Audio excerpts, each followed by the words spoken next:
haven't slept a wink. I walk the floor and watch the door, and in between I drink black coffee. Love's a hand-me-down brew.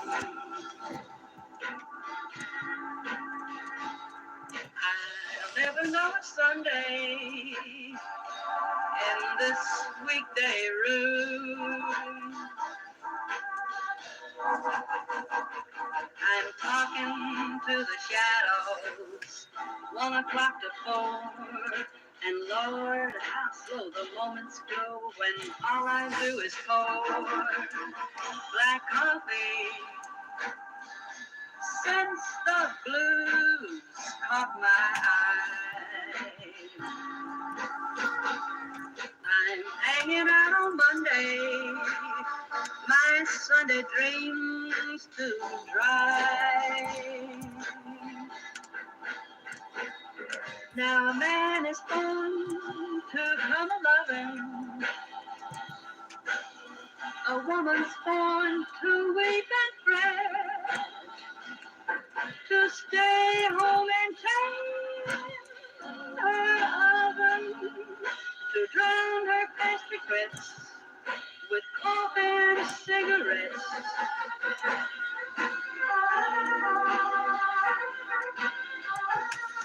I'm moaning in the morning, moaning in the night, and in between it's nicotine and much hard to find black coffee. Feeling low as the ground, it's driving me crazy, just waiting for my baby to maybe come around, to maybe come around. For me, black coffee.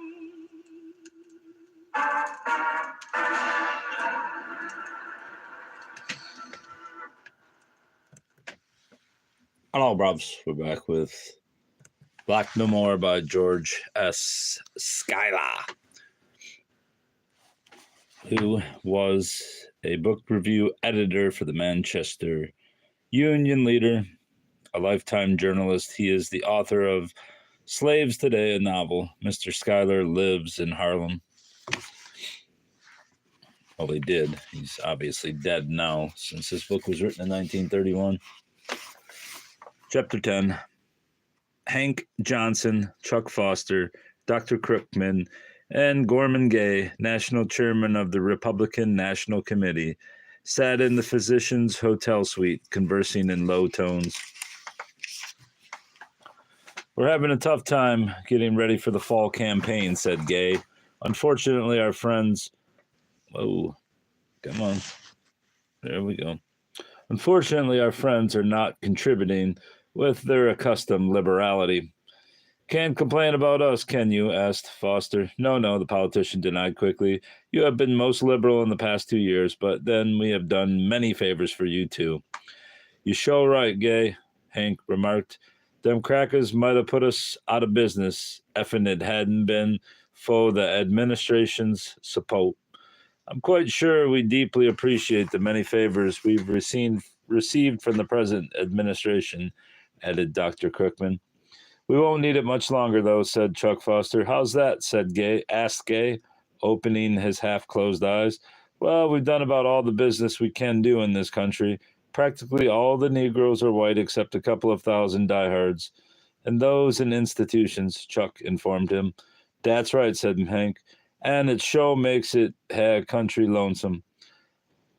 I ain't seen a brown-skinned ooman in so long, I don't know what I'd do if I seen one. That's right, Gay, added Dr. Crookman. We've about cleaned up the Negro problem in the country. Next week, we're closing all except 5 of our sanitariums. Well, what about your lying-in hospitals? Asked Gay. Of course, we'll have to continue operating them, Crookman replied. The women would be in an awful fix if we didn't. Now look here, proposed Gay, drawing closer to them and lowering his voice. This coming campaign is going to be one of the bitterest in the history of this country. I fear there will be rioting, shooting, and killing. Those hospitals cannot be closed without tremendous mental suffering to the womanhood of the country. We want to avoid that, and you want to avoid it too. Yet, those hospitals will constantly be in danger. It ought to be worth something to you to have them especially protected by the forces of the government. You would do that anyway, wouldn't you, Gay? Asked Crookman. Well, it's going to cost us millions of votes to do it, and the members of the National Executive Committee seem to feel that you ought to make a very liberal donation to the campaign fund to make up for the votes we'll lose. What would you call a liberal donation? Crookman inquired. A successful campaign cannot be fought this year, Gay replied. Under $20 million. Man, shouted Hank. You ain't talking about dollars, is you? You got it right, Hank, answered the national chairman. It'll cost that much and maybe more. Where do you expect to get all that money? Queried Foster. That's just what's worrying us, Gay replied. And that's why I'm here. You fellows are rolling in wealth, and we need your help. In the past 2 years, you've collected around $90 million from the Negro public. Why not give us a good break? You won't miss $5 million, and it ought to be worth it to you fellows to defeat the Democrats. $5 million? Great day, Hank exploded. Man, has you lost your mind? Not at all, Gay denied. Might as well own up that if we don't get a contribution of about that size from you, we're liable to lose this election. Come on, fellows, don't be so tight. Of course, you're setting pretty, and all you've got to do is change your residence to Europe or some other place if things don't run smoothly in America. But you want to think of those poor women with their black babies? What will they do if you fellows leave the country? Or if the Democrats win and you have to choose all of your places? That's right, Chief, Foster observed. You can't let the women down. Yeah, said Johnson. Give 'em the jack. Well, suppose we do, concluded Crookman, smiling. The national chairman was delighted. When can we collect, he asked, and how? Tomorrow, if you really wants it, then, Johnson observed. Now remember, warned Gay, we cannot afford to let it be known that we are getting such a large sum from any one person or corporation. That's your lookout, said the physician indifferently. You know we won't say anything. Mr. Gay shortly afterward departed to carry the happy news to the National Executive Committee, then in session right there in New York City. The Republicans certainly needed plenty of money to reelect President Goosey. The frequent radio addresses of Reverend Givens, the growing numbers of the Knights of Nordica, the inexplicable affluence of the Democratic Party, and the vitriolic articles in the Warning had not failed to rouse much Democratic sentiment. People were not exactly for the Democrats, but they were against the Republicans. As early as May, it did not seem possible for the Republicans to carry a single southern state, and many of the northern and eastern strongholds were in doubt. The Democrats seemed to have everything their way. Indeed, they were so confident of success that they were already counting the spoils. When the Democratic Convention met in Jackson, Mississippi on July 1st, 1936, political wiseacres claimed that for the first time in history, the whole program was cut and dried and would be run off smoothly and swiftly. Such, however, was not the case. The unusually hot sun, coupled with the enormous quantities of liquor vended, besides the many conflicting interests present, soon brought dissension. Shortly after the keynote speech had been delivered by Senator Creighton, the Anglo-Saxon crowd let it be known that they wanted some distinguished Southerner like Arthur Snodcraft nominated for the presidency. The Knights of Nordica were intent on nominating Imperial Grand Wizard Givens. The northern faction of the party, now reduced to a small minority in party councils, was holding out for former Governor Grogan of Massachusetts, who, as head of the League of Catholic Voters, had a great following. Through 20 ballots, the voting proceeded, and it remained deadlocked. No faction would yield. Leaders saw that there had to be compromise. They retired to a suite on the top floor of the Judge Lynch Hotel. There in their shirt sleeves with collars open, mint juleps on the table, and electric fans stirring up the hot air, they got down to business. 12 hours later, they were still there. Matthew, wilted, worn but determined, fought for his chief. Simeon Dump of the Anglo-Saxon Association swore he would not withdraw the name of Arthur Snobcraft. Reverend John Whiffle, a power in the party, gulped drink after drink, kept dabbling a damp handkerchief at the shining surface of his skull and held out for one Bishop Belch. Moses Lejewski of New York argued obstinately for the nomination of Governor Grogan. In the meantime, the delegates, having left the oven-like convention hall, either lay panting and drinking in their rooms, sat in the hotel lobbies discussing the deadlock, or cruised the streets in automobiles confidently seeking the dens of iniquity, which they had been told were eager to lure them into sin. When the clock struck 3, Matthew rose and suggested that since the Knights of Nordica and the Anglo-Saxon Association were the two most powerful organizations in the party, Givens should get the presidential nomination, Snobcraft the vice presidential, and the other candidates be assured of cabinet positions. This suggested compromise appealed to no one except Matthew. "You people forget," said Simeon Dump, "that the Anglo-Saxon Association is putting up half the money to finance this campaign. And you forget," declared Moses Lejewski, "that we're supporting your crazy scheme to disfranchise anybody possessing Negro ancestry when we get into office. That's going to cost us millions of votes in the North. You fellows can't expect to hog everything." "Why not?" challenged Dump. "How could you win without money? And how," added Matthew, "can you get anywhere without the Knights of Nordica behind you? And how," Reverend Whiffle chimed in, "can you get anywhere without the fundamentalists and the Dries?" At 4 o'clock, they had got no farther than they had been at 3.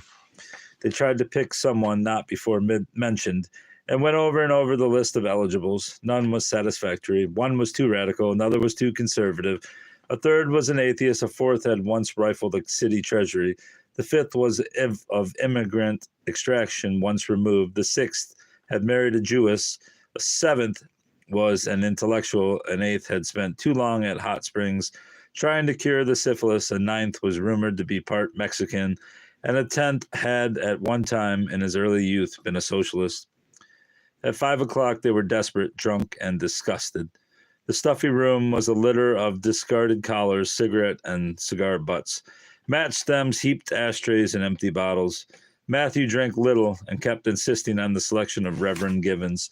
To the sodden and nodding men, he painted marvelous pictures of the spoils of office and their excellent chance of getting there, and then suddenly declared that the Knights of Nordica would withdraw unless Givens was nominated.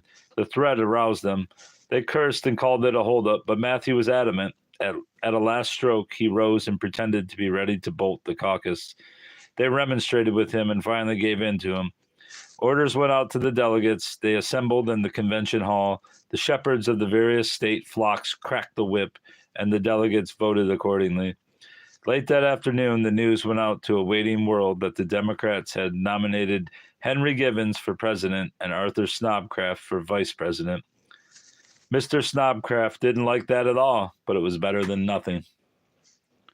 A few days later, the Republican convention opened in Chicago. Better disciplined as usual than the Democrats, its business proceeded like clockwork.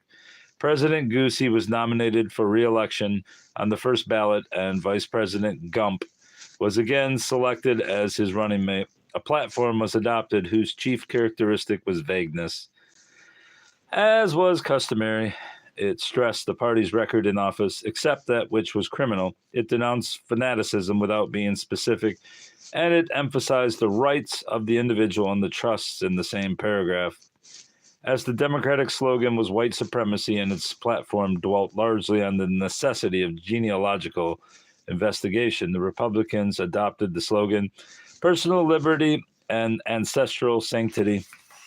Dr. Crookman and his associates, listening in on the radio in a suite in the Robin Hood Hotel in New York City, laughed softly as they heard the president deliver a speech of acceptance, which ended in the following original manner.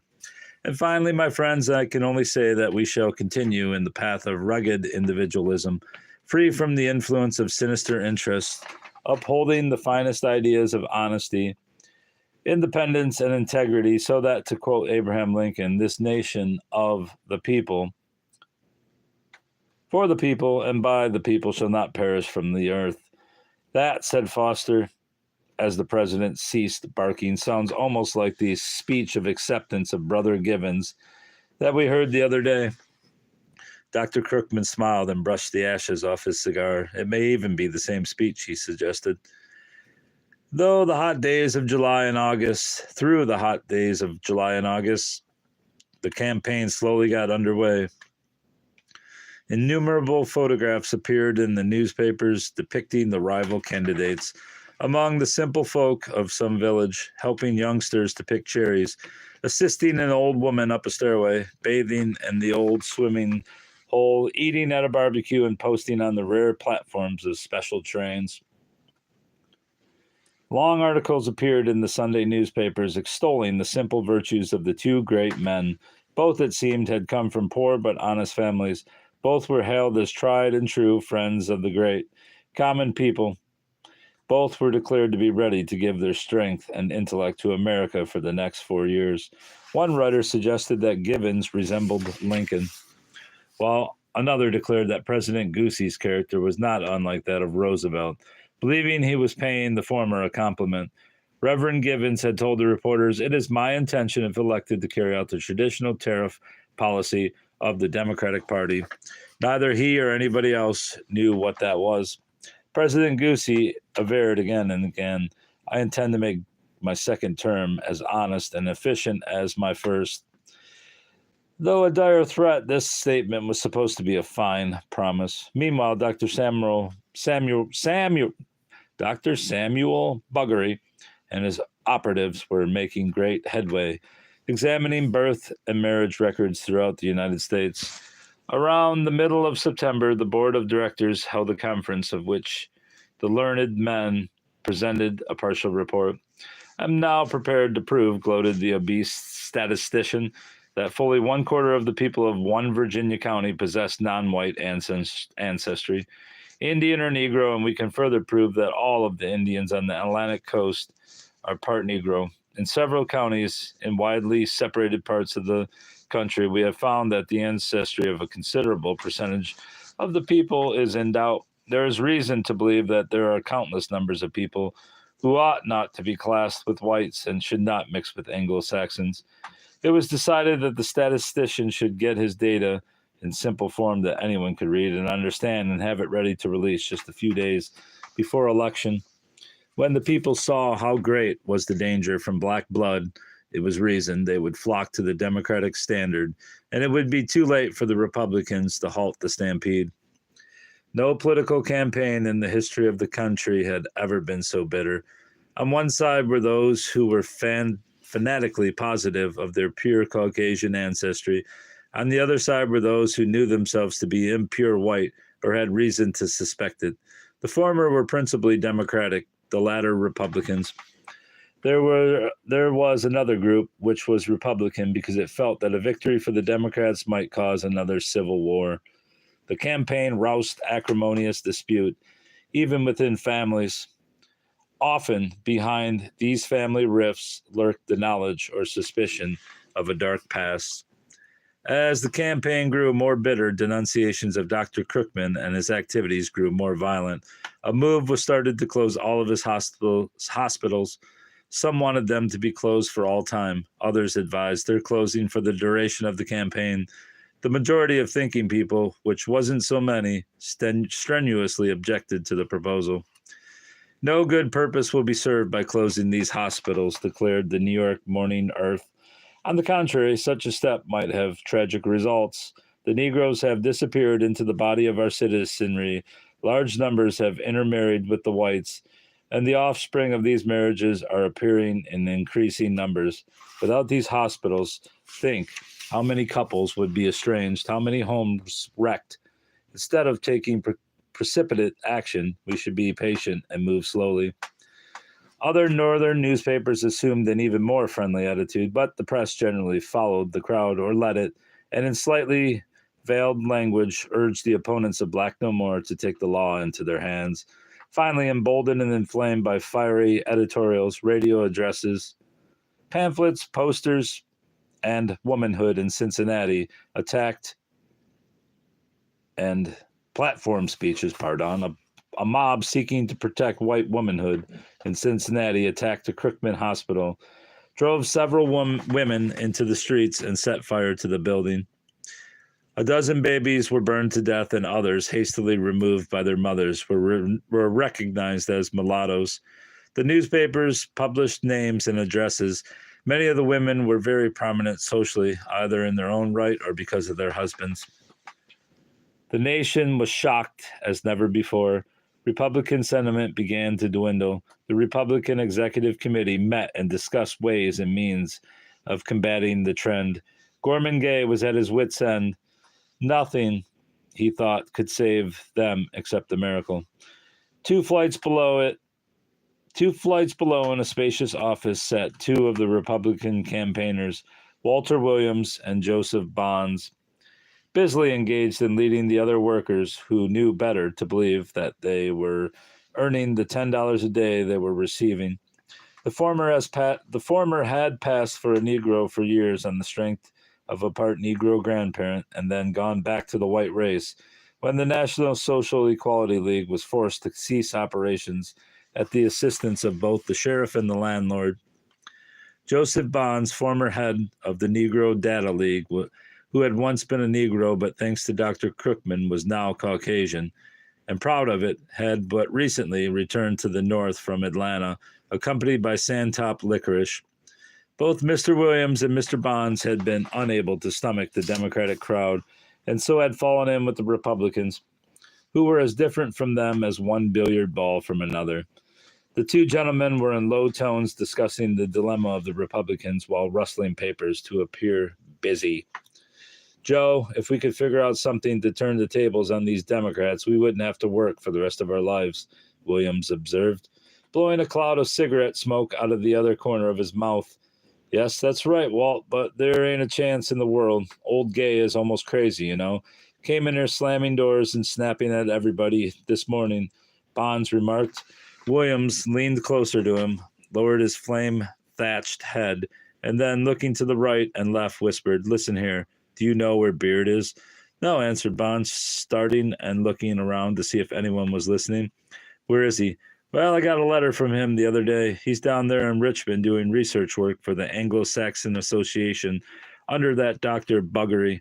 Do they know who he is? Of course they don't. He's been white quite a while now, you know, and of course they'd never connect him with the Dr. Shakespeare, A. Beard, who used to be one of their most outspoken enemies." "Well, what about it?" persisted Bonds eagerly. "Do you think he might know something on the Democrats that might help?" "He might. We could try him out anyway. If he knows anything, he'll spill it because he hates that crowd." "How will you get in touch with him quickly? Write to him?" "Certainly not," growled Williams. "I'll get expenses from Gay for the trip. He'll fall for anything now." He rose and made for the elevator. 5 minutes later, he was standing before his boss, the national chairman, a worried, gray little man with an aldermaniac paunch and a convict's mouth. "What is it, Williams?" snapped the chairman. "I'd like to get expenses to Richmond," said Williams. "I have a friend down there in Snobcraft's office, and he might have some dope we can use to our advantage." "Scandal?" asked Mr. Gay, brightening. "Well, I don't know right now, of course, but this fellow is a very shrewd observer, and in 6 months' time he ought to have grabbed something that'll help us out of this jam." Woo-hoo! Pardon.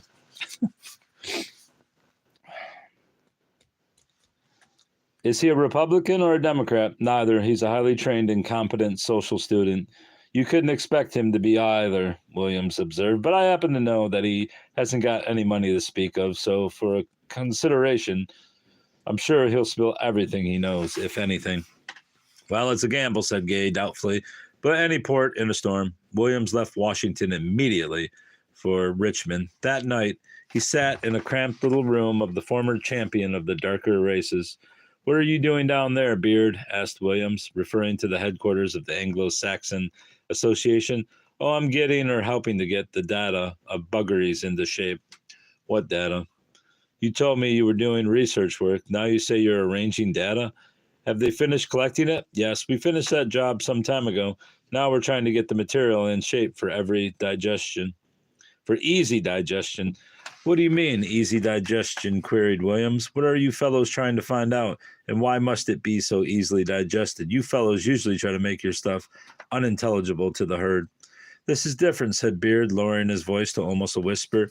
We're under a pledge of secrecy. We have been investigating the family trees of the nation, and so far, believe me, we certainly have uncovered astounding facts.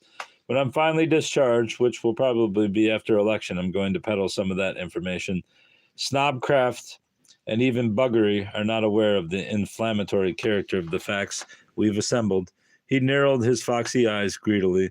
Is it because they've been planning to release some of it that they want it in easily digestible form, as you say, pressed Williams? That's it, exactly, declared Beard, stroking his now clean-shaven face. I overheard Buggery and Snobcraft chuckling about it only a day or two ago. Well, there must be a whole lot of it, insinuated Williams. If they've had all of you fellows working for 6 months, where all did you work? Oh, all over, north as well as south. We've got a whole basement vault full of index cards. I guess they're keeping close watch over it, aren't they? Asked Williams. Sure, it would take an army to get in that vault. Well, I guess they don't want anything to happen to this stuff before they spring it, observed the man from Republican headquarters. Soon afterwards, William left Dr. Beard, took a stroll around the Anglo-Saxon Association's stately headquarters building, noted the half-dozen tough-looking guards about it, and then caught the last train for the capital city. The next morning, he had a long talk with Gorman Gay. It's okay, Joe, he whispered to Bonds later as he passed his desk.